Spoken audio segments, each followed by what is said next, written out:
obrigado, Rogério, obrigado a todos os participantes aqui desse nosso encontro do Grupo Gelma de Literatura. E nós temos hoje aqui o nosso homenageado, o nosso convidado, que é o Rogério Rocha. Vamos apresentar aqui um pouco do Rogério Rocha, que é esse cidadão que está aqui conosco, nós temos a honra de tê-lo. Eu vou ler aqui um pouco do que está na orelha do Rogério, do livro do Rogério, e depois nós iremos fazer alguns comentários sobre ele apresentando. E antes de ler essa parte da orelha, eu vou dizer que o Rogério é um aqueles presentes que nós recebemos pela internet. Muitas pessoas contestam a internet, falam que a internet está separando as pessoas, e o Rogério é o tipo de cidadão que usa a internet justamente para o contrário, para aproximar as pessoas.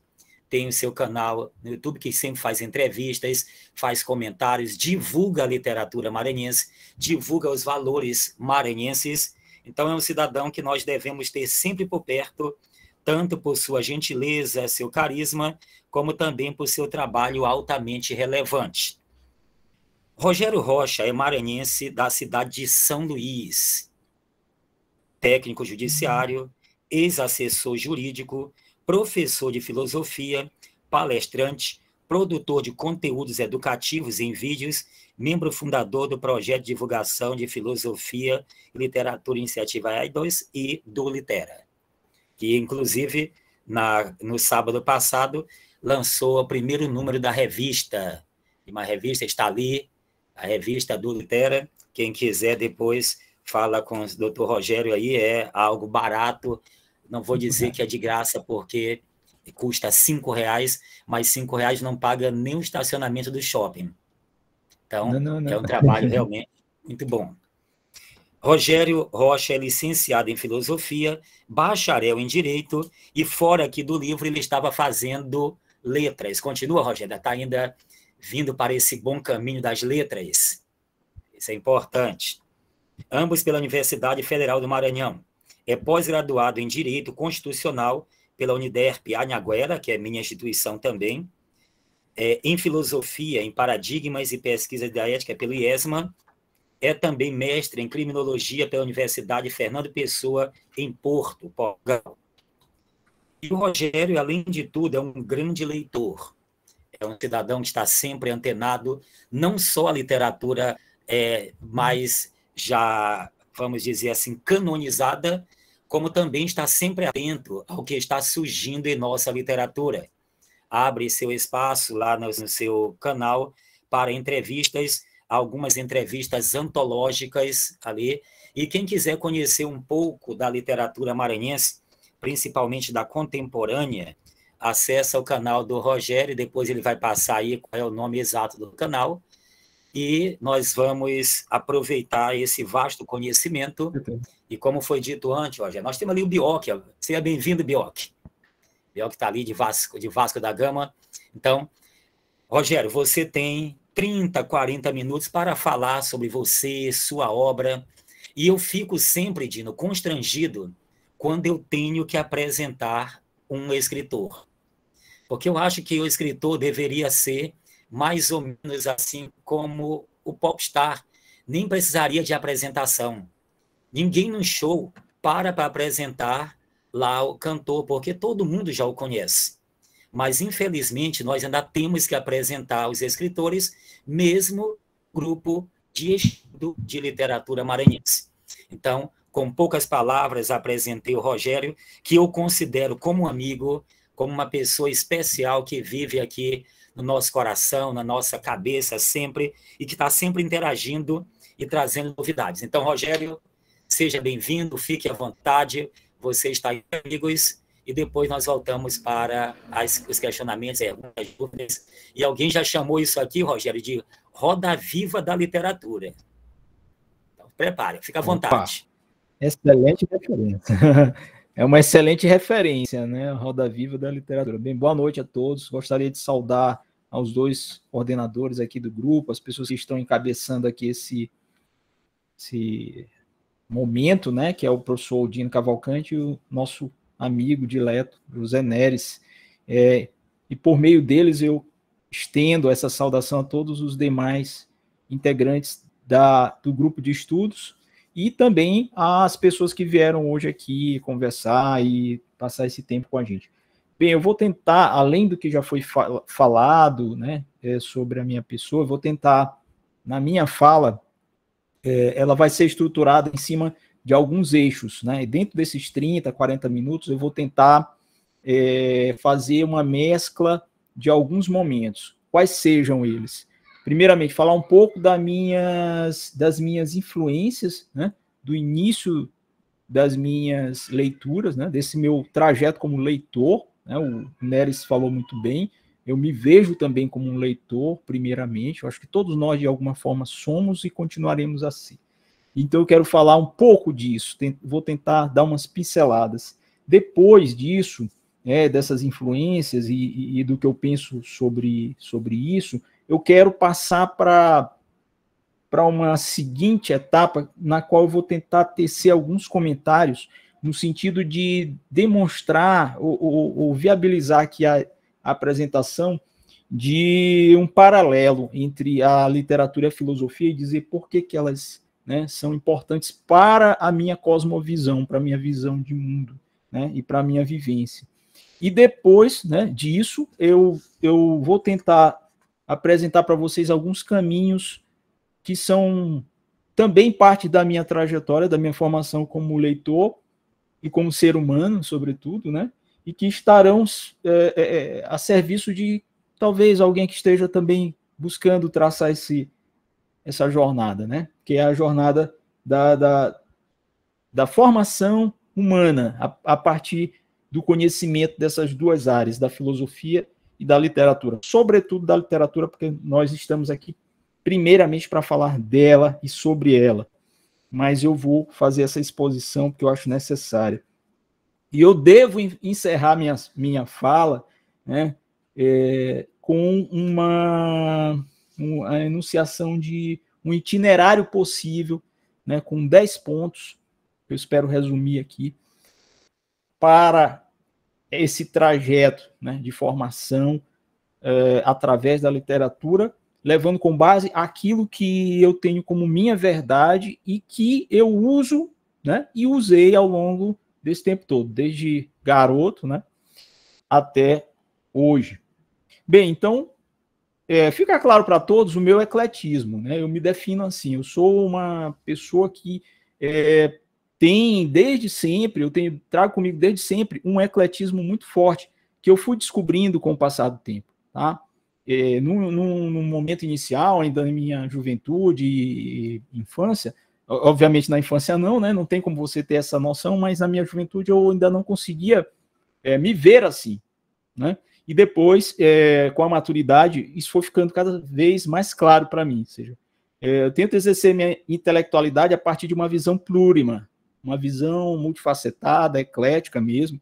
Eu sou eclético por natureza, e um intelectual que busca um realismo eclético, né? Então, eu sou um realista otimista, gosto de dizer. E é com base nisso que eu vou falar um pouco aqui para vocês dessas minhas leituras e do que eu penso sobre a literatura e a filosofia. Pois bem, então minha infância ela foi pautada muito em um momento onde eu começo a descobrir a leitura lá pelos 7 anos de idade, através dos quadrinhos, tá? Então, a minha introdução no reino, né, da leitura foi pelos quadrinhos. Assim que eu me alfabetizo, eu começo a ler bastante, passo para os paradidáticos e depois vou para as obras, né, para os originais, enfim. E nessa fase, depois, na universidade, eu vou para o curso de Direito e para o curso de Filosofia concomitantemente, né? Eu consegui levar até uma certa época os dois juntos, então eu estudava de manhã Direito e de tarde Filosofia, e eu só tinha a noite para estudar para provas de manhã e de tarde, só à noite, e à noite eu ia sentar depois do almoço, ou depois do jantar, e ficava até madrugada tentando resolver o meu problema, que era estudar para uma questão muito pragmática, que é o Direito, que é um tecnicismo medonho, né? Mas muito importante, leis também tem teoria, né, muita teoria, e ler, né, filosofia, ler os filósofos, ler os comentadores e ler os textos originais. E no meio disso, a literatura sempre ali, obviamente, que eu não deixava de ler. Tá? E aí, mais à frente, depois que eu encerro os 2 cursos, e na continuidade, eu tenho a minha experiência de Europa, que é um momento crucial, né? Eu tenho um giro, né? Um momento de... É um turning point, né? Um ponto de virada, que é o meu contato com um outro mundo e com um universo que me permitiu não só aprofundar mais ainda o meu interesse pela humanidade da leitura e do conhecimento, como me trouxe a percepção mais clara de quem eu era e do que eu queria, a partir do contato que eu tive com pessoas dos mais variados níveis sociais, intelectuais, né? No convívio com um outro povo que me permitiu ver de longe o Brasil e entender quem eu era, entender por que nós somos brasileiros, por que nós somos como somos, por que os portugueses são como eles são. E a paixão aumentou mais ainda ao ter contato assim direto, né, com obras, com autores, com pessoas que produzem ainda hoje lá. Tive a oportunidade de fazer amizade com autores, escritores que estão iniciando a trajetória já com prêmios, né? Lá em Portugal, pessoas que começam a ser reconhecidas, e isso eu trouxe de volta para o Brasil, né? E aí eu vejo hoje o Brasil de outra forma, e como também vejo o mundo de outra forma, naquilo que ele tem de bom e de ruim, inclusive mais coisas que por vezes nós não observamos quando estamos aqui, certo? Então, esse momento, eu acho que ele tem um simbolismo muito forte, e ele vai impactar diretamente no depois, porque quando eu volto em 2018, eu realmente caio de cabeça, né? Em 2019 sai meu primeiro livro, Pedra dos Olhos, mas em 2018 eu já comecei a tomar mesmo essa decisão de não ser mais apenas só um leitor.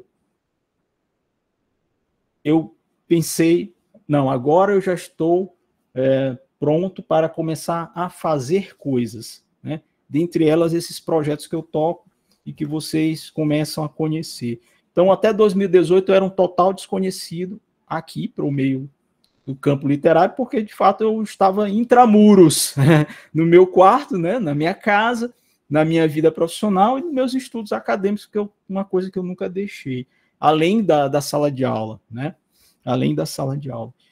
E, então, eu sou o resultado, costumo dizer, do somatório de tudo aquilo que todos os livros que eu li, todas as músicas que eu ouvi, todos os lugares por onde eu passei, andei e ando, dos filmes que eu assisti e das pessoas que eu amei e com aquelas outras com as quais eu me identifiquei, me tomei por espelho, tomei por influências positivas, né? Porque nós temos também as influências negativas, essas a gente deve jogar fora, deve, né, expurgar das nossas vidas as influências negativas. E essas pessoas, tanto do mundo literário, né, quanto do mundo acadêmico, do mundo filosófico, são parte desse trajeto todo. E a elas eu sou muito grato, né? Sou muito grato a todas elas, sou muito grato a também todos os que participaram, né, desse processo, desde os meus familiares até os meus amigos mais próximos. Com eles eu sempre aprendo e continuo a aprender. Pois bem, então, dito isto, eu vou passar para um outro ponto, que são as leituras. Ao longo da vida eu li já muita coisa. Lógico que a gente não consegue mesmo ler tudo o que quer, né? É uma outra verdade. Nós precisaremos, talvez, de 100 encarnações para ler tudo aquilo que a gente gostaria de ler, e ainda assim nós não conseguiríamos ler nem metade, nem um terço do que existe de produção, né? Porque a literatura ela é passado, presente e futuro, né? A literatura ela já está pronta e tem tudo aquilo que ela já construiu, tem a literatura ainda sendo feita e tem a literatura que nós esperamos que venha a ser feita ainda no futuro, né? Então a literatura é processo, né? A literatura é um processo, a vida é um processo e a vida segue a literatura e a literatura está dentro da vida. Por isso ela não para, né? Então, voltando para as leituras, aí eu poderia dizer que na poesia a primeira coisa que eu li foi Castro Alves e Gonçalves Dias, isso lá com meus 7 anos. Depois eu descobri Cruz e Souza e Augusto dos Anjos, né? Um pouco mais para frente. E aí, em Augusto dos Anjos, eu vi em Cruz de Souza uma figura singular, né? Única aqui na nossa literatura. E Augusto dos Anjos foi a primeira pessoa que me fez realmente mover as entranhas, balançar a minha cabeça, sacudir o meu espírito, porque ele é um absurdo de genialidade. Para mim é um caso único, não só na nossa literatura, na literatura nacional, mas na literatura mundial, do seu século, do seu momento histórico. Augusto dos Anjos. Ele é absurdamente genial, absurdamente genial. Eu até nunca fiz essa pesquisa a fundo, mas eu acho que não existe no cenário mundial alguém que tenha escrito, não assim, no de dizer assim, não tem ninguém melhor, não. Escrito com a proposta temática, o apuro técnico e a qualidade racional, né, e sentimental, razão e sensibilidade dentro de uma obra, eu e outros, né, outros poemas. Então, um sujeito que escreve uma obra, um livro, que vale por uma vida, que vale pela obra de autores que têm 50 livros e não conseguiram escrever um como Augusto dos Anjos. Um poema. E ele tem muitos. Depois, mais à frente, José de Alencar, Machado de Assis, né? Eu sou machadiano, eu sou Machado de Assis Futebol Clube, né? Falei isso uma vez quando conversei com o Sequinha, ele disse, eu também sou. E aí, não precisa de mais outros comentários, né? Machado de Assis. Já no modernismo, eu encontro Drummond, e aí é uma outra referência que me faz ver a literatura brasileira, sobretudo a poesia, né, com outros olhos, já no modernismo. Vinícius, por causa da música, que é uma outra paixão minha, eu pesquiso música, eu ouço música todos os dias. Pode ter tido dias na minha vida que eu não li nada, outros dias também que eu nada escrevi, mas todos os dias da minha vida eu não me lembro de um que eu não tenha ouvido música. Talvez desde dentro da barriga da minha mãe até hoje, todos os dias eu ouço música, nenhum dia eu passo sem ouvir música.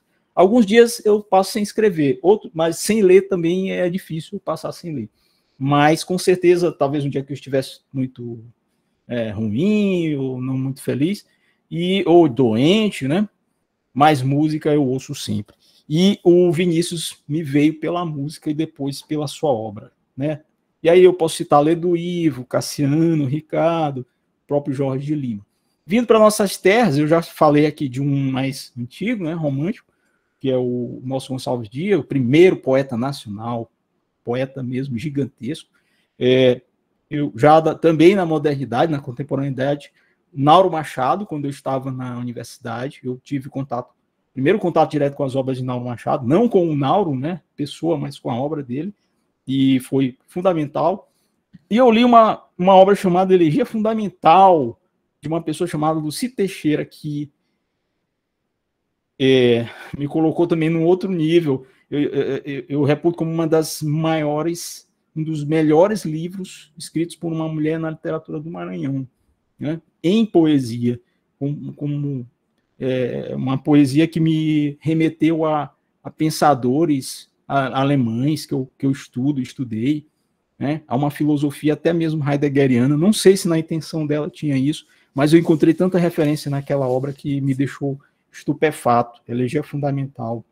Até hoje eu espero aí uma outra edição, alguma coisa assim, um relançamento, que eu acho que é uma autora fora de série. E dos russos, né, na literatura, Fyodor Dostoiévski e o nosso querido e amado Lev Tolstói, a quem eu rendo também muitas loas. Voltando para o Maranhão, desculpa, não podemos esquecer do nosso Josué Montello, o último grande romancista que o Maranhão teve e que o Brasil, né? Lógico que tem outros, né? Ainda tem muita gente aí viva escrevendo romance no Brasil, graças a Deus, mas ele é o nosso maranhense que mais nos honrou no romance, e nós precisamos, já conversei isso com o Dino, com o Néris, com outros tantos, nós precisamos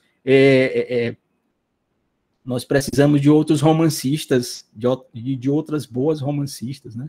O Maranhão precisa, acho que a gente está na hora de surgir aí.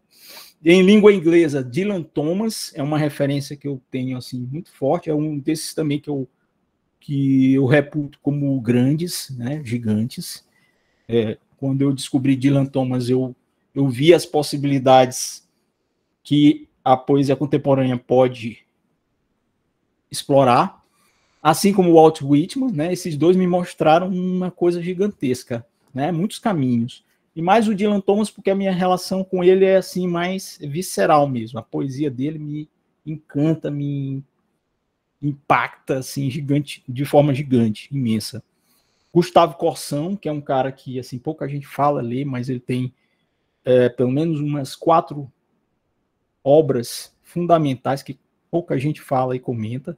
E aí eu vou para filosofia, para a gente terminar essa parte, e eu passar para aquilo que eu prometi para vocês, do complemento, né, entre filosofia e literatura, que são Heidegger, que é um mestre espiritual para mim, e foi objeto da minha monografia de conclusão de curso em filosofia, né, eu falo sobre ele, e Heidegger me apresentou, lendo Heidegger, eu descobri dois Friedrich Hölderlin e Friedrich Nietzsche, a poesia de Nietzsche e a filosofia de Nietzsche. Eu conheci os dois através de Heidegger, né, de Ser e Tempo, do caminho da linguagem, o caminho do campo, né? E Rainer Maria Rilke, que para mim, assim, ele entra assim como Augusto dos Anjos nessa caixa de seres extra série, né? E ele para mim foi um marco também gigantesco, porque ele consegue ser ao mesmo tempo um grande prosador, um prosador poético, um poeta seminal, visceral, que tem ternura e poder, um homem de racionalidade que injeta ali muita coisa do pensar filosófico, sem ser um filósofo, claro, e que ficou naquela zona limítrofe entre a loucura e a razão, né? Porque se você ler a biografia do Rainer Maria Rilke, vocês vão ver o quanto ela tem de trágica, dramática e bela. E é o que a poesia dele e a prosa dele são para mim. Trágica, dramática e bela. E essencialmente filosófica. E agora, ultimamente, eu já, para a gente terminar todas esse cofo de referências, Guy Lipovetsky, né, que é um filósofo vivo, vem muito ao Brasil, né, francês, né, gosta também de andar muito lá por Portugal, que eu, né, estudo, eu leio.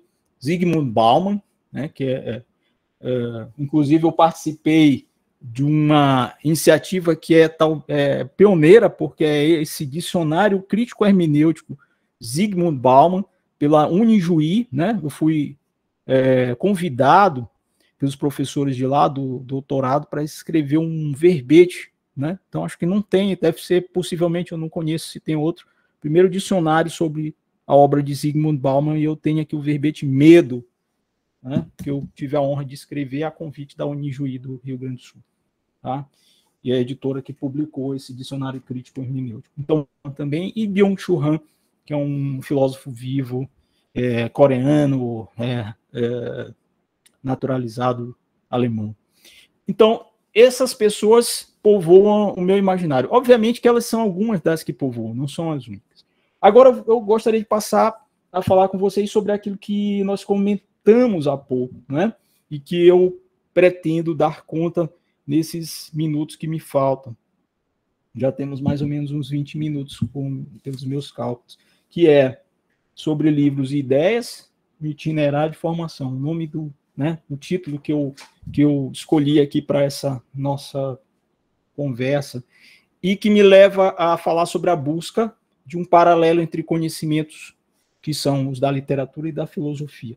A gente sabe que muito tem se buscado a respeito, né, ao longo do tempo, da possibilidade de uma relação entre filosofia e literatura, embora saibamos que existam divergências, alguns estudiosos do assunto opõem-se, né, eles fazem essas demarcações, mas, de um modo geral, pode-se dizer que a literatura e a filosofia são campos de conhecimento especialmente complementares, isto é, constituem duas formas de busca pela verdade. A literatura busca uma verdade, né? Muito embora ela seja a transfiguração, e por vezes até a manipulação da verdade, né? Uma encenação da verdade, ela também tem uma busca pela verdade, e assim como a filosofia, né? Então a literatura transfigura e ilumina o mundo e tudo à nossa volta, né? De forma que nós possamos ver as coisas sob novas perspectivas. A literatura faz isso, né? E a filosofia, por sua vez, ela questiona essas mesmas perspectivas, né? E ela tira conclusões a partir daí. Ela faz reflexões profundas a partir daí.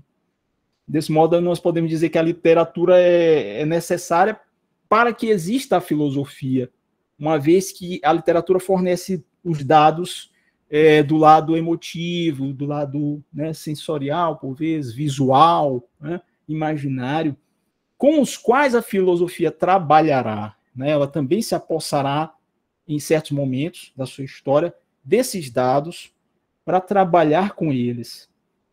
E a filosofia é indispensável para que nós possamos interpretar adequadamente o mundo à nossa volta. Sem ela, seria impossível ter um olhar crítico sobre as coisas. Olhar crítico que a literatura também tem, né? Não sempre, porque também há a péssima literatura, a má literatura, mas também tem. Então a gente está falando aqui de um conceito de verdade, né? A verdade literária e a verdade da filosofia. Enquanto a literatura pode nos mostrar diversas verdades a partir da ficção, a filosofia nos ensina a questionar essas verdades, e essas duas áreas de conhecimento trabalham também com uma outra ideia, que é a ideia de liberdade, né? A literatura pode nos mostrar inúmeras situações onde as liberdades estejam sendo questionadas, ameaçadas, por exemplo, né? E a filosofia nos ensina a questionar as normas sociais e políticas que impõem certos limites à liberdade, inclusive a liberdade de criar. Tá? E então, a partir daí, nós podemos ver que a existência de uma relação entre o saber filosófico e o saber literário, ele constitui-se num tópico bastante debatido ao longo da história acadêmica, né? No entanto, ainda pesam algumas dúvidas, como eu falei há pouco. A filosofia, já que a filosofia, alguns argumentam que a filosofia é uma área de conhecimento autônoma e separada, apartada, independente da literatura. Já outros sustentam que é impossível separar os dois campos de estudo, ou seja, de alguma forma eles estão unidos. Eu me filio a um terceiro pensamento, uma terceira linha, que leva em conta o seguinte: uma terceira via de pensamento, né, que é o que eu acredito, prefiro acreditar que, embora literatura e filosofia pertençam a campos teóricos autônomos, certo?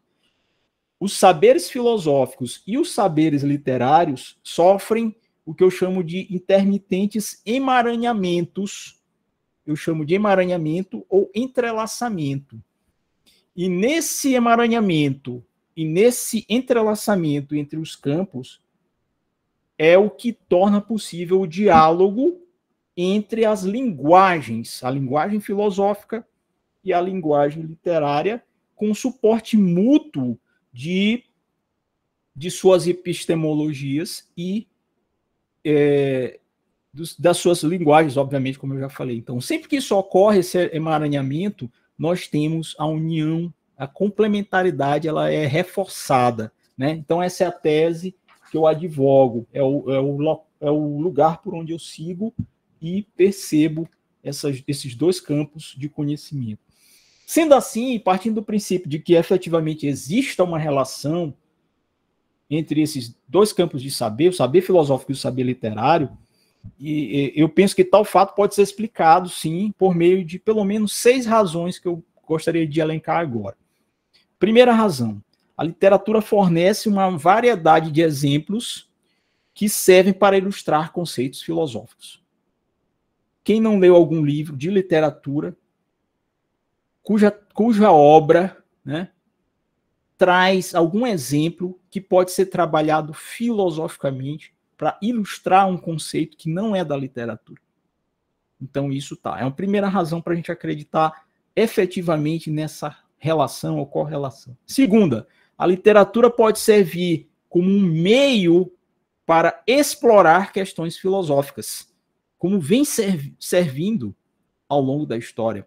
né? Quantas obras literárias não foram escritas em cima de questões, exploraram questões filosóficas? Camus, por exemplo, várias. Dostoiévski, inúmeras. Terceira razão para acreditar na tese que eu advogo: a literatura pode auxiliar na compreensão de conceitos filosóficos. Vejam que cada ponto tem um verbo, né, chave, né? A primeira, a literatura fornece exemplos. Segundo, ela serve para explorar questões filosóficas. Terceira razão que eu apresento agora, ela pode servir para propagar ideias filosóficas. Muitas ideias filosóficas foram propagadas não só por obras filosóficas, estrito senso, mas também por obras literárias que serviram como meio de propagação daquelas ideias, tá? A gente tem que ter isso sempre em mente, historicamente em todos os lugares do mundo. Quarta razão, a literatura pode auxiliar na compreensão de conceitos filosóficos. Quinta razão, a leitura dos textos literários pode inspirar novas ideias filosóficas.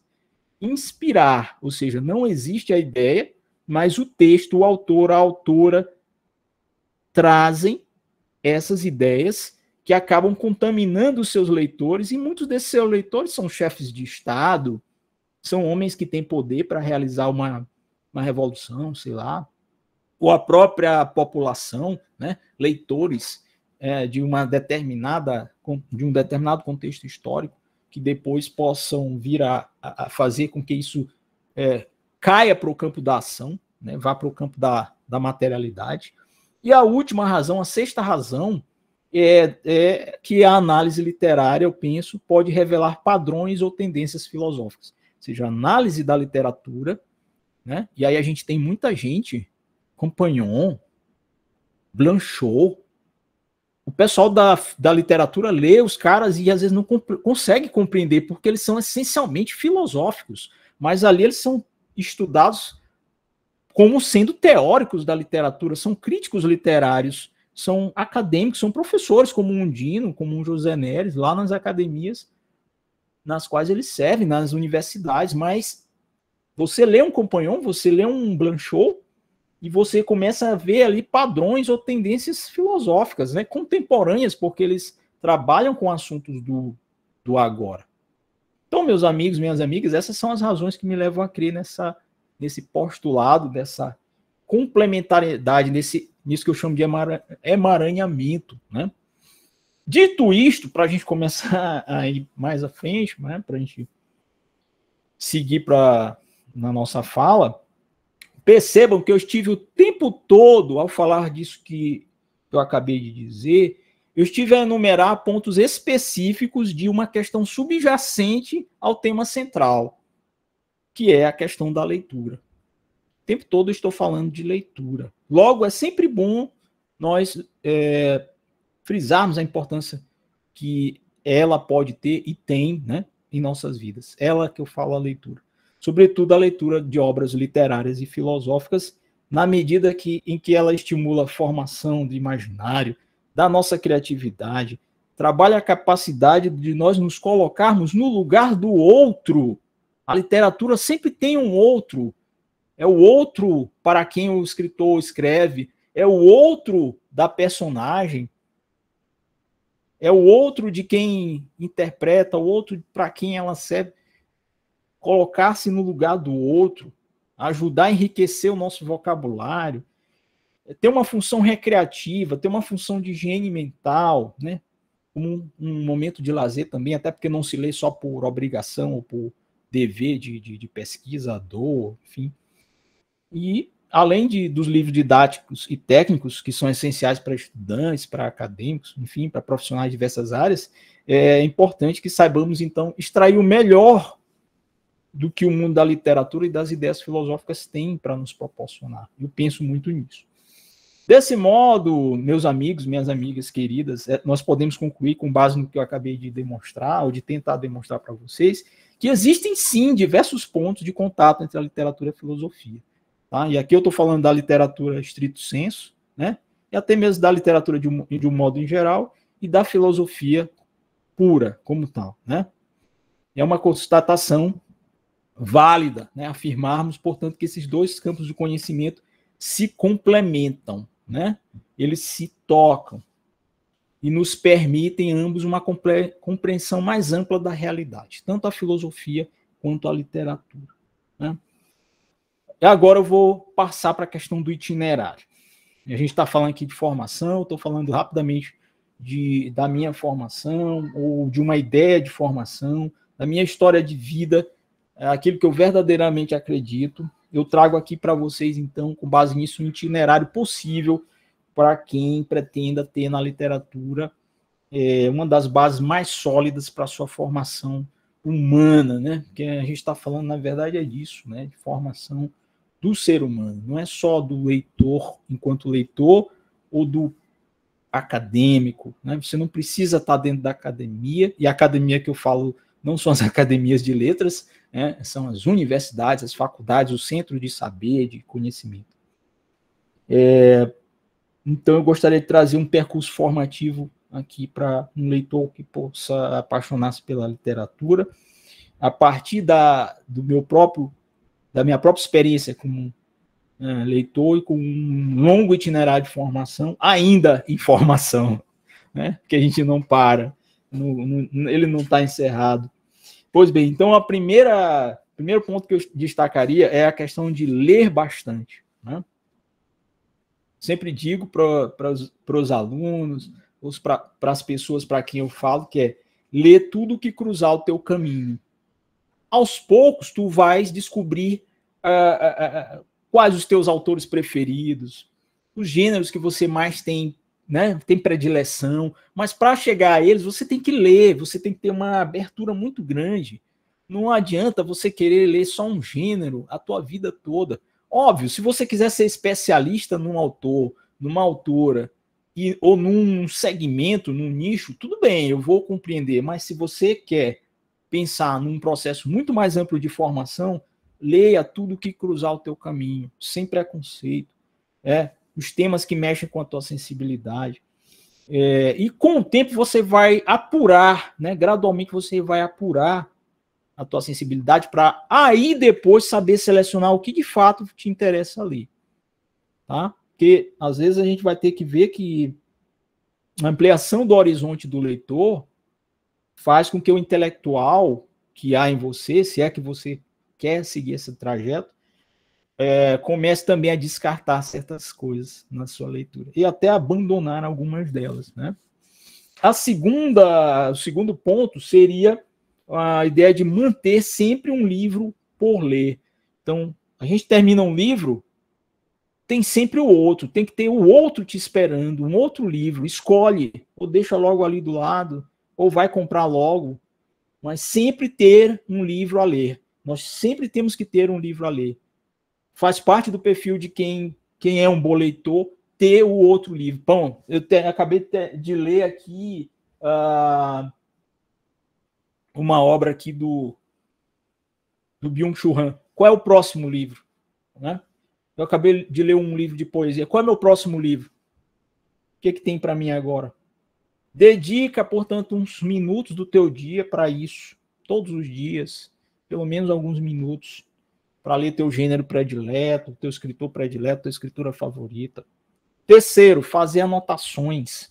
Eu não gosto de riscar meus livros, fica tudo sujo, é uma bagunça. Faz anotação num caderno. Anota no laptop, anota no teu celular, enfim. Mas fazer anotações à medida que você avança na tua leitura. Por quê? Isso aí, anotar para quê? O meu prazer é ler. Eu vou anotar para quê? Eu quero ler, chegar até o final da história, final do poema, final do conto, final da resenha. Para que eu vou anotar? Destacar as passagens mais importantes, as frases mais impactantes, os pensamentos mais belos, as melhores descrições. Poxa, esse cara aqui, esse autor acabou de fazer aqui nesse parágrafo uma descrição belíssima. Eu gostaria de fazer uma igual, ou pelo menos parecida com essa. Destaca, releia depois a parte. Tu podes voltar e vai te relembrar do que tu tinha chamado a atenção quando leu aquela obra, e depois você pode até escrever alguma outra coisa com base naquilo ali. Eu escrevi um ensaio que serve de apresentação do livro do Marco Rodrigues, Uma Hermenêutica da Angústia, em Nauro Machado, fazendo anotações marginais. Eu peguei a dissertação dele, li todinha do início ao fim, anotando. Quando eu terminei, eu tinha material suficiente para escrever um ensaio, porque estava tudo ali. Tudo. Depois coube só amarrar, alinhavar. Pronto, voilá, estava lá. Então, para isso que serve fazer anotação, não é porque eu vou arriscar meu livro, meu belo livro. Não, então compra 2 do mesmo e guarda um sem anotação. Quarta, nós vamos ter 10, tá bom? Para eu não cansar vocês. Incentivar o hábito da leitura nas crianças e nos jovens. Mas eu é que sou o leitor? Sim, mas se você não incentivar seus netos, seus filhos, seus sobrinhos, suas sobrinhas a ler, qual vai ser o leitor do futuro? Quem vai ser o futuro leitor, a futura leitora? Eu vou passar, eu vou morrer. E se eu não passar isso para o meu filho, como é que vai ficar a literatura também? Né? Já que todo escritor começa como leitor, toda escritora começa como leitora, como é que eu não posso ou não devo incentivar o hábito da leitura nas crianças e nos jovens? Ainda mais hoje que a linguagem é toda audiovisual. Então, se eu for capaz de despertar o gosto numa criança, num jovem, já está valendo. Já está valendo. Para eles lerem os livros preferidos dele, não importa. No início você pode ler qualquer coisa. Depois, com a maturidade, você vai ser um leitor mais preparado, aí você vai ter seletividade e tal.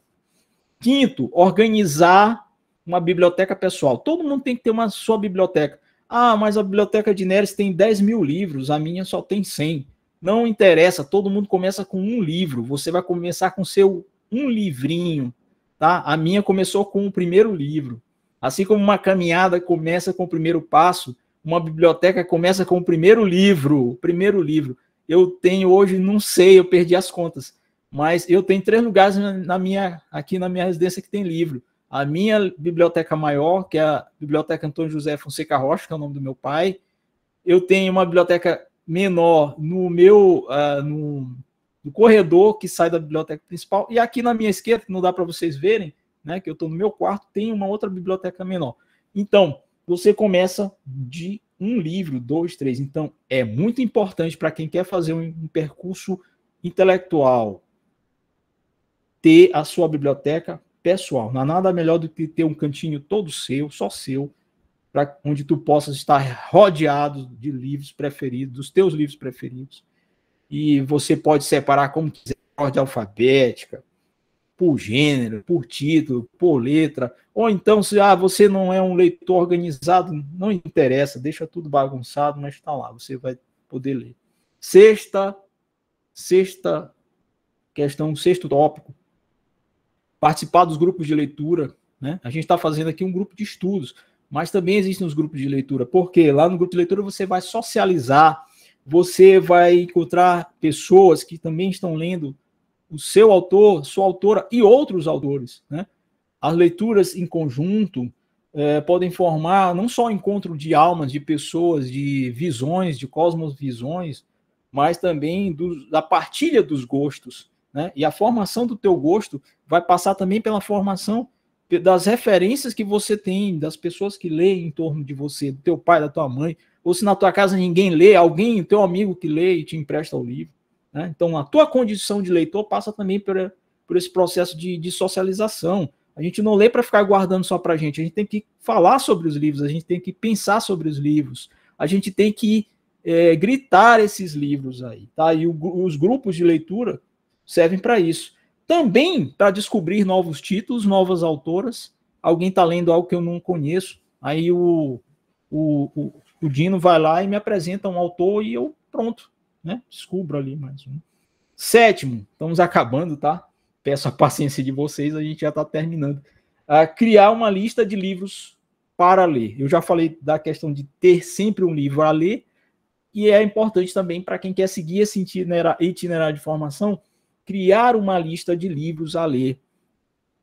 Eu já falei também aqui, anteriormente, que se tivéssemos 10 reencarnações, nós não conseguiríamos ainda assim ler todos os livros que nós gostaríamos, almejamos ler, né? Mas ainda assim a gente pode ter uma listinha lá daqueles, olha, esses clássicos aqui eu ainda não li, tem uns títulos mais recentes que estão saindo aí, eu gostaria que chegassem às livrarias, ou, né, tem uns clássicos universais que eu ainda não tive a oportunidade de ler. Anota lá, quando puder, de repente você vai lembrar e vai comprar.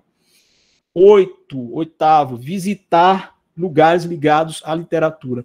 No mundo inteiro, as principais capitais, sobretudo, têm cidades do mundo que contam com inúmeros espaços fantásticos, interessantíssimos para quem é amante da literatura. Eu, graças a Deus, já tive a honra e a sorte de visitar alguns deles, mas o mundo todo tem, desde monumentos até casas onde viveram autores, ou alguém viveu, um seu poeta, a poetisa, né, um escritor famoso, ou mesmo nem tão famoso, onde viveram célebres escritores, bibliotecas, museus, coleções especializadas.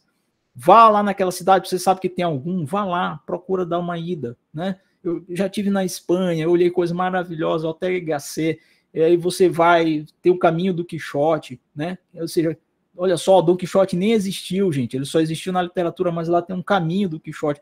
Você vai em algumas cidades, aí você vai encontrando as referências que tem lá, tá? Campo de Urânia, enfim, estalagens, lugar por onde ele passou, e você tem.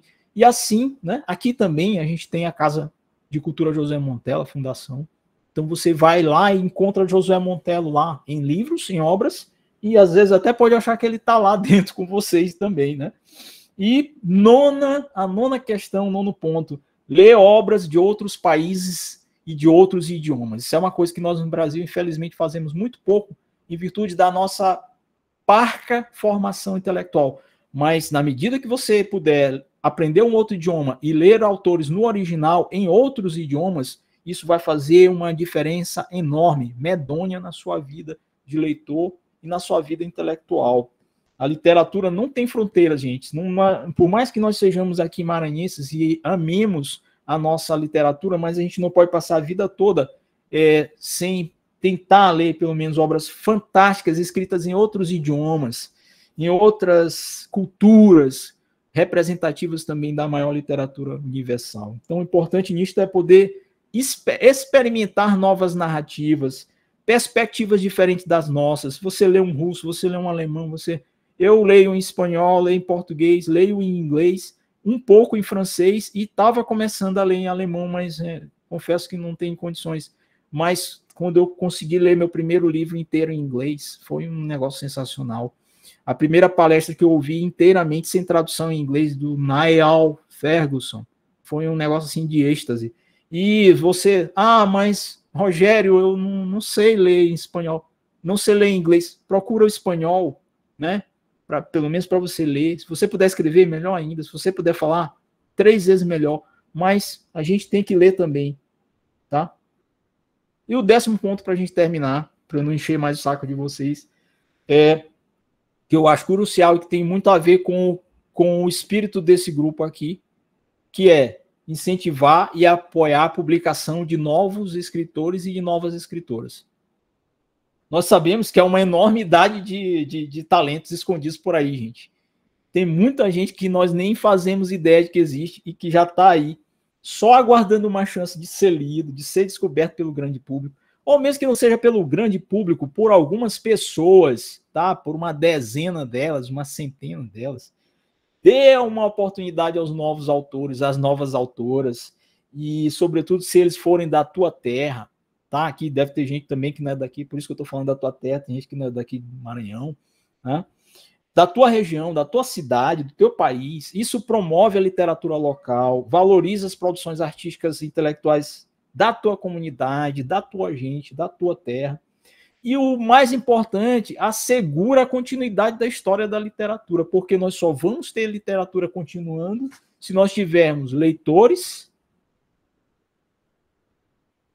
e autores, escritores, né?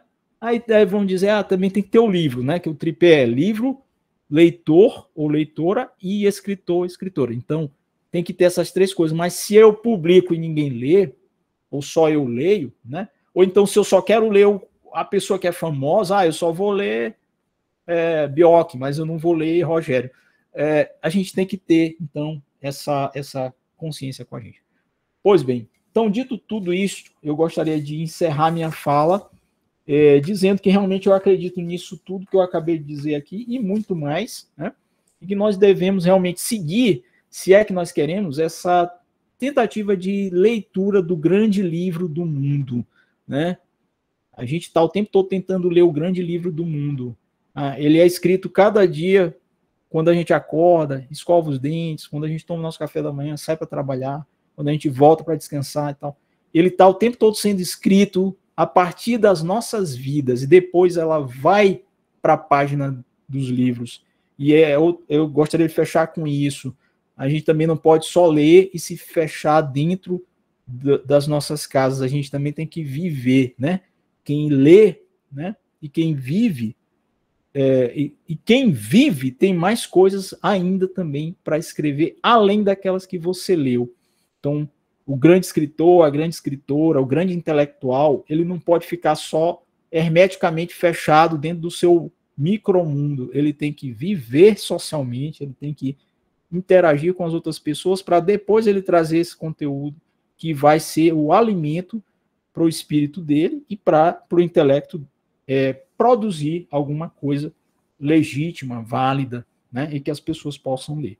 Então, essa minha fala. Gostaria de mais uma vez agradecer ao convite e estamos aqui.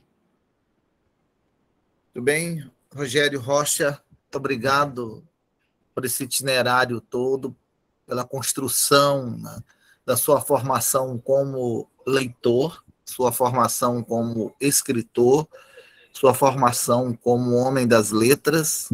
Então, um percurso que é grandioso, né? Um percurso que deve ter levado ao menos 20 anos, né? A gente 30. Não se 30 constrói um escritor. Estou olhando aqui para 3 deles aqui que estão com a câmera aberta, né? O Neres, o Rogério e o Bioc, e eu vejo que os primeiros textos que vocês publicaram já tem mais de 25 anos, né? E, portanto, é uma trajetória muito grande, né? Mas nunca esquecer dessas pessoas que estão se lançando agora, para a gente não fazer aquele tipo de trabalho que já é assassinar o escritor quando ele está ali nascendo, né? Quando está nascendo e você já faz com que murche, né, essa vontade de escrever. Bom, agora nós vamos partir para um segundo momento, que são os comentários, né, perguntas e tudo mais, né? E aí você pode levantar a mão, ou escrever no chat, como você quiser. Vamos começar com a Renata Barcelos. Boa noite, Rogério. Adorei a questão das funções, a relação da literatura e da filosofia.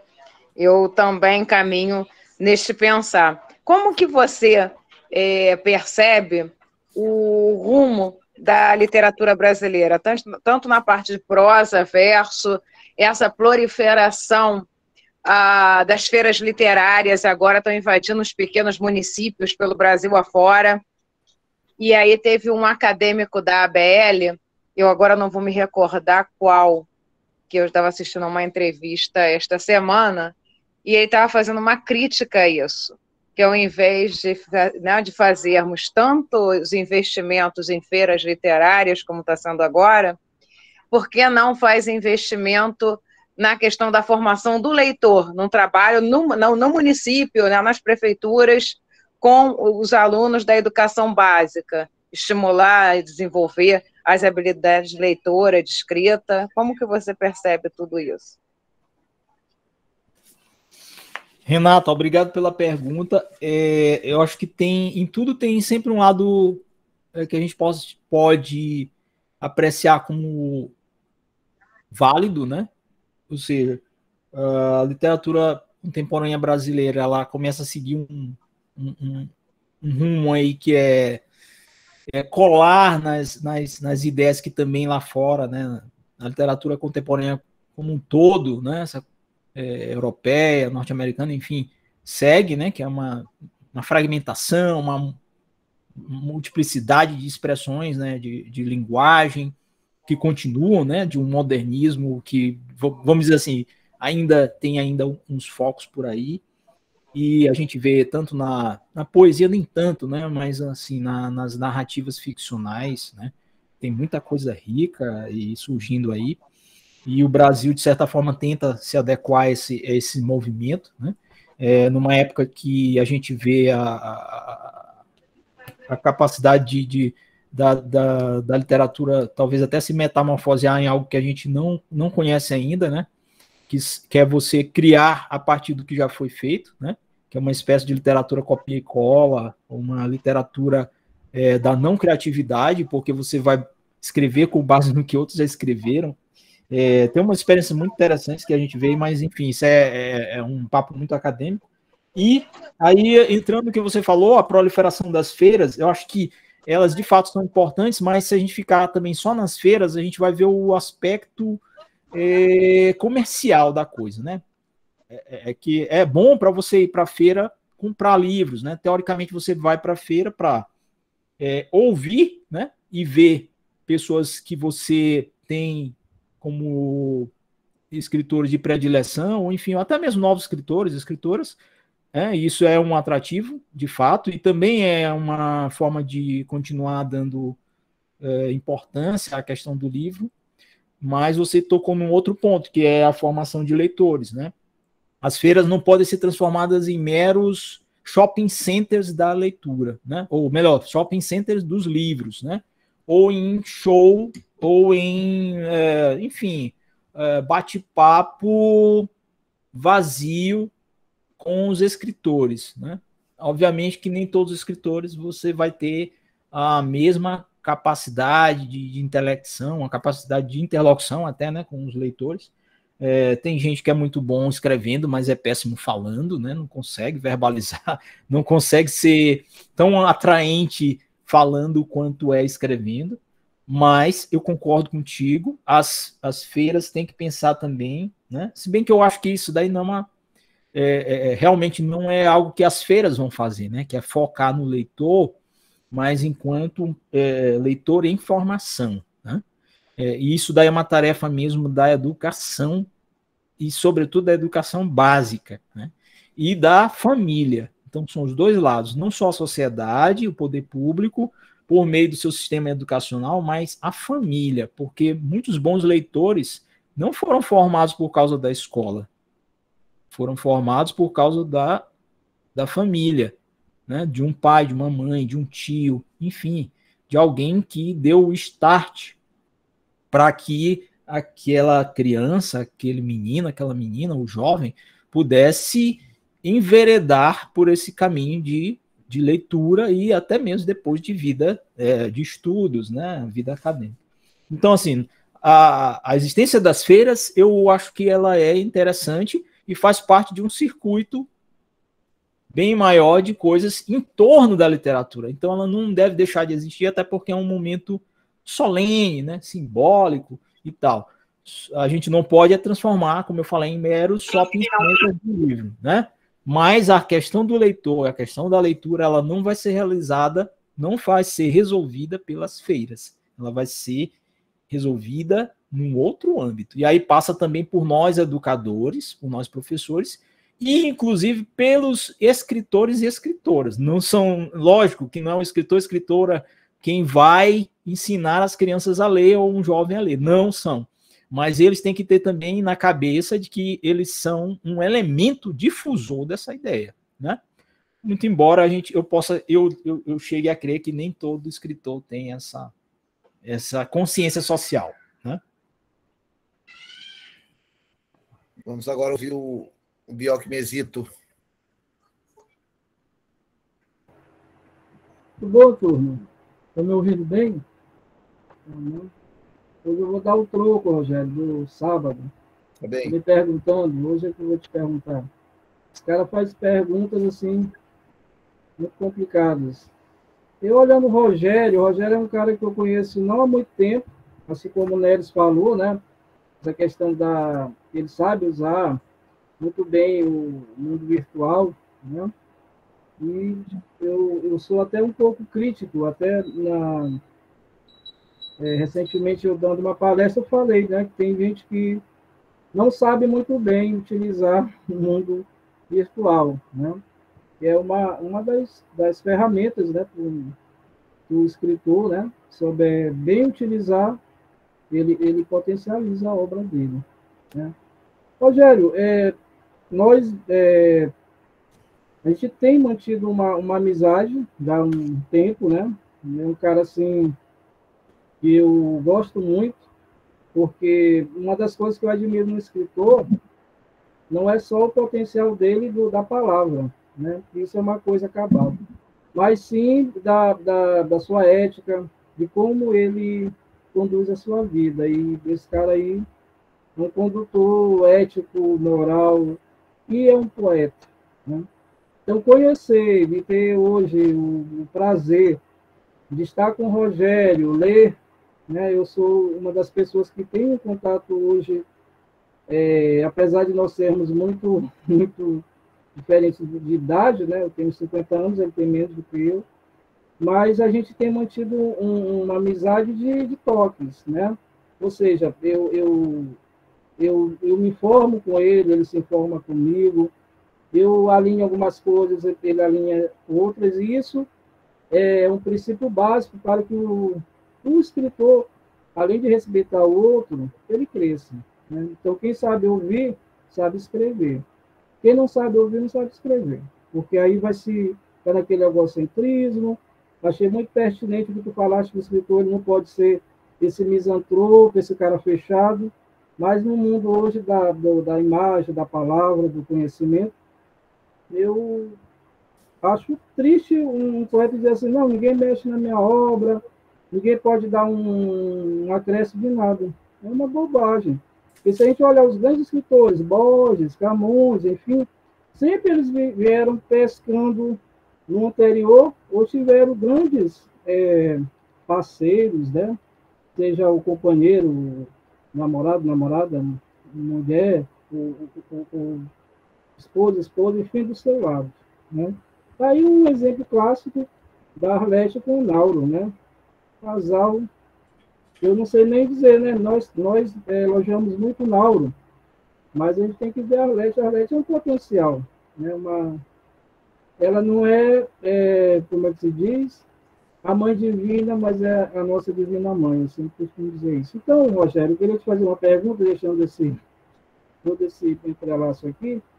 É o seguinte, tu és filósofo, né? E eu já comentei isso, eu quero te perguntar, só para aclarar mais, até que ponto filosofia pode ser poesia e até que ponto a poesia pode atrapalhar nesse processo da poeticidade? Agradeço aí a sua pergunta, a sua intervenção, Bioc. Concordo com você, primeiramente falando sobre a Arlete, né? Ao meu ver, assim, eu citei aqui a Lucy Teixeira, você lembrou bem, né? A Arlete também está dentre essas grandes escritoras da história da literatura maranhense, sem dúvida nenhuma, né? Graças a Deus ainda entre nós. Ela deve ser lida, deve ser estudada, homenageada. Sensacional, fenomenal. Assim como outras que nós temos também aqui. E falando sobre a questão da poesia com a filosofia, né? Aí a gente já está falando da poesia, né? Você destacou bem, né? Porque na minha fala aqui eu tratei da literatura de um modo mais amplo, né? Então a gente vê a prosa, então a prosa literária e a prosa, entre aspas, né? Tá? Prosa filosófica, elas têm muito desse emaranhamento. Já a filosofia, eu acho que ela se aproximou muito, ou se aproximava bastante da poesia, sem atrapalhar, né, como você até coloca, porque realmente são campos diferentes nesse sentido, né? São campos autônomos, são saberes que encontram essa aproximação, mas na poesia eu penso o seguinte, você pode escrever, né, poeticamente, tematizando, por vezes, algo filosófico, mas sem querer formular uma argumentação filosófica ou desenvolver uma teoria ou um sistema, né? Como você bem coloca, né? Porque aí já não é mais poesia, né? Não é mais poesia. Eu concordo contigo nesse ponto aí perfeitamente. Agora, se a gente for retroceder, a ideia de poiesis, né, que tem aí esse fazer, essa artesania, né, e se nós formos para os pensadores originários, ou seja, os filósofos da physis ou da natureza, lá em Heráclito, em Parmênides de Eleia, né, nos primeiros pensadores pré-socráticos, ou seja, antes daquela época onde a razão começa a prevalecer sobre a poesia, eles escreviam de forma poética, né? Você lê os fragmentos de Heráclito ou de Parmênides, eles não são um texto prosaico, eles são quase que aforismas, ou aforismos, né, como queiram. E dentro deles já tem ali uma linguagem que quero crer que por causa da força poética, né, até porque a poesia era o grande gênero nessa época, né, não existia ainda um romance, então a poesia predominava em sua forma oral, principalmente, né, cantada, contada e dita, e quando ela se aproxima desses pensadores, eles colocam ali, naquela tentativa de explicar fenômenos da vida, fenômenos da natureza, esse olhar poético. Agora, obviamente, que com o passar do tempo, na poesia, a filosofia ela acabou não possibilitando um enquadramento nesse sentido. Muito embora nós possamos encontrar pessoas que falem numa filopoética, né? Existem até obras escritas com essa pretensão de serem filopoéticas, né? Enfim, como uma experiência, digamos assim, né? Mas, de fato, eu acho que você tem que distinguir esses campos nesse ponto. Na prosa, eu já acho que não, aí eu já não concordo. A prosa, ela pode ser disseminada, ela pode ser inseminada, né, com muita poesia, e com muita filosofia também, né? A prosa pode albergar tanto a poesia, que a gente sabe disso, todo mundo já sabe, quanto a filosofia, a prosa literária, inclusive, né? Eu citei aqui Compagnon e citei Blanchot, né? Que são críticos literários, teóricos, mas que escrevem com uma força filosófica muito grande, a ponto de vários alunos, né? Eu já encontrei muita gente das próprias letras que está estudando e que, quando chega nesses dois autores, nesses dois pensadores, nesses dois professores, encontra dificuldade em avançar, em penetrar nas camadas de densidade da escrita deles. Mas eu concordo com você. Só para... Eu vou ter que me ausentar, que eu estou com um vizinho aqui, que veio fazer uma visita, né? Eu tenho que sair aqui para dar uma atenção para ele. E agradecer pelo projeto aí ao Dino, que é um cara que eu admiro muito, ele sabe, um cara muito pautado na questão da nossa literatura. A gente tem que aplaudir um cara como esse. Neres, também, a gente já caminha há muito tempo dentro da literatura, e eu elogiar Neres até já é um senso comum, né? E, Rogério, continue com essa tua produtividade, és um cara que vem crescendo muito na literatura, e uma coisa que eu acho legal num escritor, que tu não estás começando, tu já vem de muito tempo, mas essa hombridade, essa presteza que tu tens com cuidado com os escritores, isso eu sempre tento fazer, sempre me aproximar das pessoas, tá? Um abraço, pessoal, e a gente se vê por aí.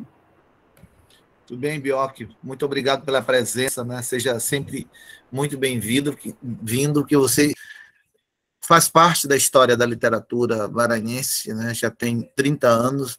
Quando a gente era ainda aluno de letras, você já estava produzindo, da chamada Safra 90, né? Uma safra que revelou tanta gente boa como Ricardo Leão, como você, como Antônio Ailton, né? Agamenon de Jesus. Essa geração, né, agora está influenciando as outras gerações, né? Influenciando. Muita gente está bebendo da tua poesia, na de Neres, na de Antônia Hilton, para produzir, né? Então, eu acho que vocês traçaram um caminho naquela época e agora estão sendo, né, estão influenciando outras gerações. Isso é muito bom, tá? E você faz parte disso. Então, tá bom. Obrigado, Bioc. Joaquim, quiser comentar alguma coisa? Raquel, Darville, que está presente aqui, tá? A palavra está aberta, né? Enquanto ninguém levanta a mão, cadê? Então, Adriana, vamos lá, Adriana. Boa noite. Eu quero parabenizar, né, o professor Rogério, aqui que está conosco, eu tive o primeiro contato, foi uma live que eu conheci o professor com o Henrique Borralho. E aí eu peguei, passei a seguir o professor, vejo que ele trabalha no Insta, muito bom, e passei a seguir o canal dele do YouTube, né, e acompanho já o trabalho dele. E aí, como o professor Neres falou, né, que ele utiliza bem, né, a questão das redes sociais para atitude de conhecimento. E eu quero aqui parabenizá-lo, que você possa também continuar vendendo leitura, também vendo leituras, porque eu não nasci num berço de leitores, não tive a oportunidade de ter contato com o livro cedo, eu já vim ter contato com o livro já na adolescência, e meus livros que eu comecei a ler eram livros que, como você falou, que eu acho muito interessante essa fala, de você não ter o preconceito com a leitura inicial. Isso. O meu contato com a leitura começou com Augusto Cury. A minha mãe tem problemas emocionais, eu queria entender, e eu comecei a ler Augusto Cury. E eu vi as pessoas dizendo assim, mas você tem algum problema de saúde? Eu disse, não. Li todas as obras de Augusto Cury, todas. E a partir daí, o universo de leitura abriu para mim, né? Eu sou apaixonada por literatura, vendo literatura com meus alunos, mas sou igual a você. Terminei de ler Hannah Arendt, A Banalidade do Mal. E tanto ouvi falar nessa obra, excelente obra. Quieta. Excelente, excelente. E fui ler Hannah Arendt, né? E eu estou sempre assim, eu fico assim, baratinada, porque surge uma obra, eu quero comprar, eu quero ler. E também o tempo não permite, mas é isso, eu vejo que a gente precisa fazer esse trabalho e a gente consegue. A filosofia que eu posso dizer, assim, ou talvez o que eu posso dizer para nós educadores aqui, a gente não pode desanimar. O que eu tenho comigo enquanto educadora, eu seleciono obras para meus alunos fazerem leituras, inclusive eles estão lendo Viriato Correia e disseram, professora Adriana, que literatura maravilhosa, Cazuza. Eu falei, gente, nós temos literaturas excelentes no nosso Maranhão. Então, assim, a gente precisa estimular. Precisamos estimular os nossos alunos a conhecer os nossos escritores, estimular a leitura. E aí eu consigo a obra em PDF, dou a opção desse aluno comprar essa obra. Às vezes eu entendo que esse aluno não tem como comprar. Falo do hábito. Ninguém nasce gostando de ler, um hábito, é um processo. Exatamente. E assim, professor, eu só quero parabenizá-lo por esse momento maravilhoso aqui. Esse grupo de pesquisa é fantástico.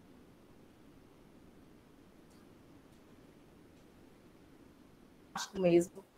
Eu estou aprendendo muito sobre obrigado, Adriana. Em relação aqui, Neres. Os professores que estão aqui, eu só tenho a agradecer, né?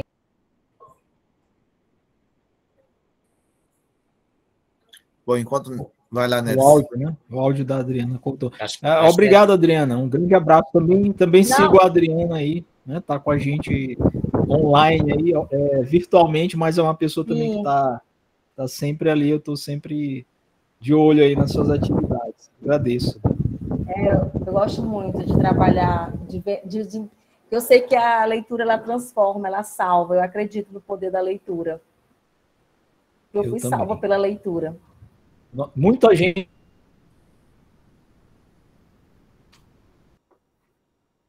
foi salva pela leitura e continua sendo salva. Inclusive, eu queria falar, setembro é uma outra, né? Motivo para continuar vivendo, porque, óbvio, cada um tem sua singularidade e, por vezes, a cruz é realmente muito pesada para você suportar. E você não tem o apoio, talvez, do ser humano ao teu lado, né? Mas a Adriana falou, e eu acredito piamente nisso, muitas vezes os livros também nos salvam, eles também nos, né, eles nos abrem para essas epifanias, ou até mesmo eles revelam sentidos para a nossa vida, para muita gente que diz assim, eu não vejo sentido nenhum em viver, porque esse mundo é cheio de guerra, sempre foi, né? Nunca vai deixar de ter, de pobreza, de exclusão, enfim, de violência, mas também tem o lado bom, como se o mundo fosse o tempo todo só esse reino, né, de desgraças.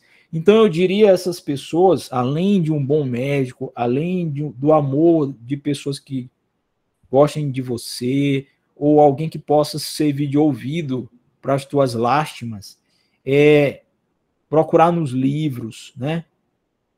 Viktor Frankl, leia Viktor Frankl, e encontre um sentido também para a sua vida. Ele encontrou um, né? Pela literatura e pela psicologia, pela filosofia. Há muitos outros autores, eu me lembro aqui do Richard Bach, né?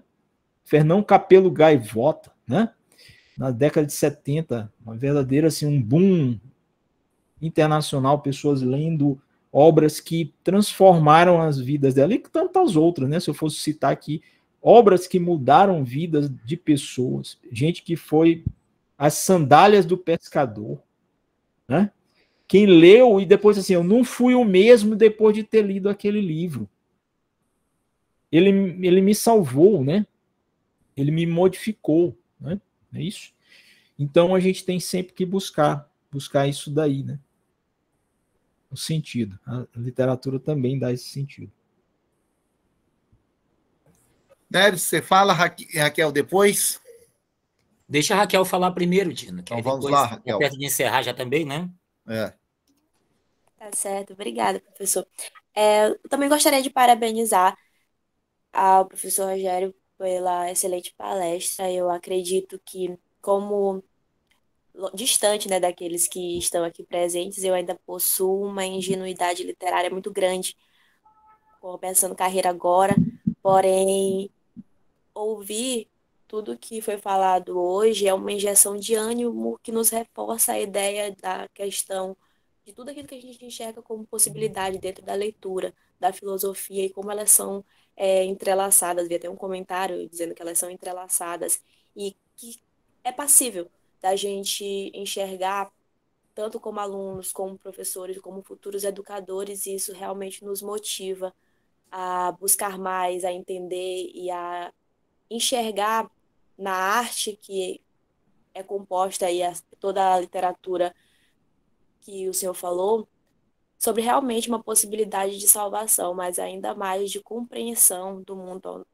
do mundo que a gente está inserido, da nossa sociedade e do nosso papel enquanto professores e principalmente da não acomodação naquilo que nós somos enquanto humanos e na possibilidade de buscar cada vez mais. Então, eu sou muito grata pela noite de hoje, por ter tido a oportunidade de ouvi-lo e parabenizar pelo serviço e para que o senhor continue também, porque a partir de hoje o senhor ganhou uma grande fã. Então, parabéns também ao grupo de pesquisa, porque esse trabalho realmente é muito importante. Ok. Obrigado, Raquel, pelas palavras, pelo seu comentário. Pronto, Dino. Posso falar um pouquinho aqui, meu jovem amigo Dino? Rogério, primeiro tenho que agradecer muito por essa aula que você deu, porque você dá para perceber tranquilamente que não foi algo de improviso, foi algo com começo, meio e fim, organizado, como você sempre é organizado. Eu lembro, por exemplo, de suas lives, suas palestras e suas entrevistas, que nunca são de improviso. Sempre o que nós percebemos em Rogério, inclusive dá para perceber no livro dele. Quem não leu, leia. Pedra dos Olhos, esse livro aqui, de 2019, é um livro ainda bem recente, se eu não errei o ano aqui. Então, 2019. 2019, isso. Um livro bastante recente ainda, e um livro que toca fundo para quem gosta, como o Rogério deixou claro, da literatura e da filosofia. Rogério, esse foi um dos temas, inclusive, de um ensaio que eu fiz, eu acho que há uns 6, 7 anos por aí, que está publicado em um livro, e eu fiz um ensaio, acho que Dina deve ter lido, Poesofia, no seu trabalho a questão da literatura e da filosofia nas obras maranhenses, analisando Ronaldo Costa Fernandes. Ronaldo Costa Fernandes, sensacional, né? Nauro Machado e outros autores como Ferreira Goulart, por esse viés literário. Quem nunca leu Rogério, existe um poema que eu gosto muito da obra dele, na página 115, chamado Micropoema, que ele diz o seguinte: a vida inteira esperei escrever algo singelo, qual verso, poema, palavra de acalanto, um verso sereno, um verso solene, mas para você surgiu este micropoema, este canto pigmeu, este poema imediato que abranda meus defeitos. Que é um poema que você dá para perceber que é um pouco Drummond, dá para perceber que é letra de Drummond, dá para perceber várias leituras em seu trabalho. Então, e não é uma questão apenas da busca intertextual, mas é também dessa busca de suas leituras. E antes de concluir, despedir, acabar de agradecer, Rogério, eu quero dar uma boa notícia para você e para todo mundo aqui, é que o livro Primeiro Palimpsesto, da Lucy Teixeira, e a elegia fundamental dela, acho que é mais ou menos o nome do livro, vai ser lançado pela Academia Maranhense do Livro ainda este ano. Hoje mesmo eu tive a honra de ver a boneca do livro. Nossa Senhora! Então, as duas obras, conseguimos autorização da família e conseguimos juntar duas obras que vão sair no volume único, possivelmente até o final do ano, que é uma homenagem, inclusive, ao que seria o centenário da Lucy Teixeira, se estivesse viva. Infelizmente, as pessoas têm que ir embora, as boas e as más. Então, perdemos a Lucy, essa brilhante escritora, grande pensadora, que você lembrou aí, que é uma das obras fundamentais de nossa literatura. Então, Rogério, você está aqui nesse grupo, é um grupo que você percebeu, as pessoas são envolvidas com a literatura, e é difícil, Rogério, por exemplo, para todo mundo aqui, porque quando nós chegamos na quinta-feira, 20h, todo mundo aqui já viu uma jornada de 4 dias inteiros de muito trabalho. É verdade. Mas, para mim, por exemplo, e para Dino, eu tenho certeza, esse é um momento que não é trabalho. Esse é um momento que é alegria, é festa, é um momento de descanso. É praticamente o ócio criativo lá do Domênico. Isso mesmo. Nós separamos esse horário, que muitas pessoas, logicamente... Renata, estamos quebrados, são 4, 5 dias de trabalho, e professor não trabalha só em sala de aula, ele trabalha, inclusive, quando está fora de sala de aula, ele trabalha muito mais. Muito. E esse momento que nós temos aqui toda quinta-feira, quando nós nos encontramos, alguns nós nem conhecemos pessoalmente, mas já somos amigos de longas datas, porque a internet patrocina isso. E nós agradecemos muito a você, Rogério, agradecemos pela sua disponibilidade de tempo. Você usou aqui aproximadamente 1h30 entre falas e respostas, mas nós sabemos que não foi 1h30. Nós sabemos que você usou muito do seu tempo para produzir o seu texto, produzir a sua ideia, organizar começo, meio e fim. E quando alguém oferece para o outro a coisa mais preciosa que nós temos, que é o tempo, nós só podemos agradecer. E esse agradecimento, tenho certeza que é de todos nós aqui do grupo, que é um grupo interessante, um grupo de pessoas que gostam de literatura e que tem uma paixão pela literatura maranhense. Então, meu muito obrigado. Eu vou passar a palavra aqui para o nosso general Mor, que é o Dino Cavalcante. Eu estava me lembrando aqui, Neres, que o Rogério, quando me convidou para a gente ir ao Duoliter, foi lá no shopping. Monumental Shopping. Monumental Shopping. A gente praticamente já iniciou com o bate-papo, né? Foi. A gente gastou lá, eu acho que mais de 2 horas. 3 horas e pouco. Nós somos expulsos de lá, né? Quase 4 horas. 4 horas. É verdade, Adriana. O shopping já estava fechando. Os guardas já olhavam para a gente desconfiados.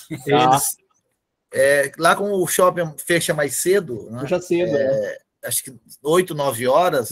9 horas. E aí nós começamos o quê? Umas 5 horas da tarde. 5 da tarde, Mas 4 horas. já 4 horas. Já começamos com um bate-papo. Não teve essa fala antes, né? E aí a gente foi indo, porque vieram tantos outros temas, né? Que, infelizmente, às vezes, pelo Google Meet, a gente tem um prazo, né?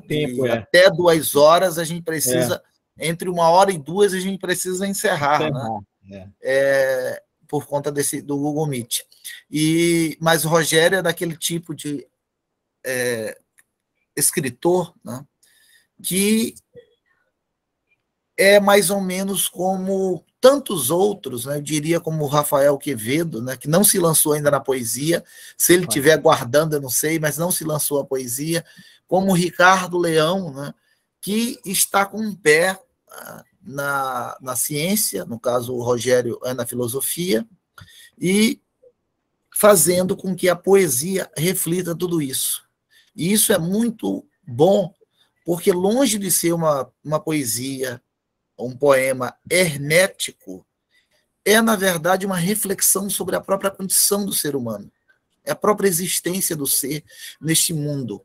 E, portanto, a gente precisa ver a literatura como não uma arte que, digamos assim, ela vai ser servida, né? A filosofia vai beber, aquela coisa toda. A gente tem que ver que a literatura nada mais é do que a arte, né? Embora a teoria sobre ela seja ciência, mas ela em si é arte, é como a música, é como um filme, é como uma tela, ela é arte. E, portanto, como toda arte, ela reflete o que a sociedade está vendo no mundo. E claro que vai passear por essa visão que se tem dentro da filosofia, porque o poeta é, antes de mais nada, um ser humano, é, antes de mais nada, um filósofo, ou um sociólogo, um engenheiro, um matemático, um professor, enfim. Então, a literatura ela vai servir-se, muitas vezes, dessa visão que um filósofo tem, que um músico tem, que um engenheiro tem, e lançar essas ideias dentro do papel. Aí é que está que, pelo viés da filosofia, muitas vezes você consegue interpretar determinadas coisas que outros viés não conseguiriam enxergar tão profundamente. E por isso a literatura é algo tão belo, tão complexo ao mesmo tempo, tão simples e tão complexo ao mesmo tempo. E, Rogério, a gente te agradece muito por 2 coisas, né? Primeiro, por você também ser uma espécie de ativista na literatura. Você consegue, né, muitas vezes, reunir alguns escritores, outras vezes professores, para instigá-los a falar sobre literatura.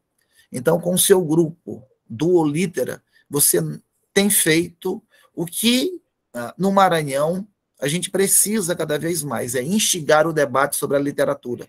E, por outro lado, você está produzindo ensaios, verbetes, e, ao mesmo tempo, produzindo literatura. Então, ao mesmo tempo que você promove o debate sobre a literatura, você é essência da nossa literatura. E dizer que você citou, no começo da sua fala, uma série de viagens que você fez. E eu fiquei pensando agora, né, o que faz uma pessoa a procurar uma cidade como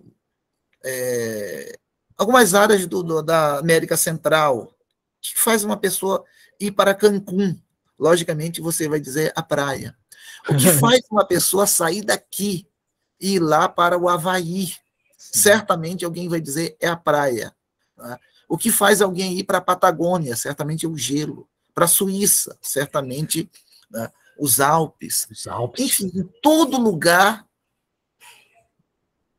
a cidade, ou o estado, a ilha, qualquer que seja, tem algo para oferecer. Em chegando ao Maranhão, como disse o grande amigo de Neres, que é o decano da Academia Maranhense de Letras, aqui a gente precisa fazer com que as autoridades reconheçam que nós temos deuses que não são ligados à indústria. Infelizmente, nossas praias não são das melhores. Infelizmente, a nossa cidade ela não tem, né, outros aspectos que cidades da Europa têm. Né? A gente tem belos casarões, não tem a menor dúvida, mas a gente não pode se comparar a esses outros países, né? Até mesmo Lisboa. Mas nós temos alguma coisa que é para se comparar a todos os outros países. Porque se alguém vai para o Havaí por conta da praia, nós precisamos vender, no bom sentido, né? Mostrar para as pessoas que nós temos, que é a cultura. Né? É o que nós temos de maior valor neste Maranhão, é a nossa cultura.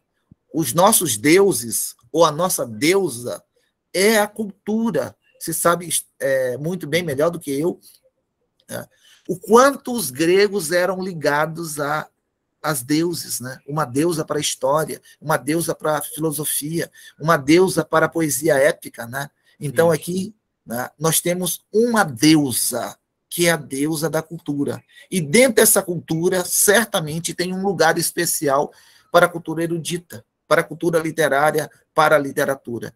Então, quando você falou sobre livros e percurso e tudo mais, é urgente que a gente faça uma campanha. Nós já estamos fazendo, na verdade, e eu acho que desde quem? Né? Desde Sotero dos Reis, desde Odorico Mendes, aquela geração toda. Mas a nossa geração tem um papel muito maior, porque nós estamos justamente no momento em que se fala muito mais em crise de leituras, sim, em crise da leitura, da literatura. E, portanto, a nossa geração precisa muito, e com força, com afinco, lutar para que essa deusa da cultura seja reconhecida por todos, exatamente como os gregos faziam. Não havia uma criança que não conhecia quem era a deusa da beleza, quem era o deus do vinho. Assim a gente precisa fazer neste Maranhão imenso.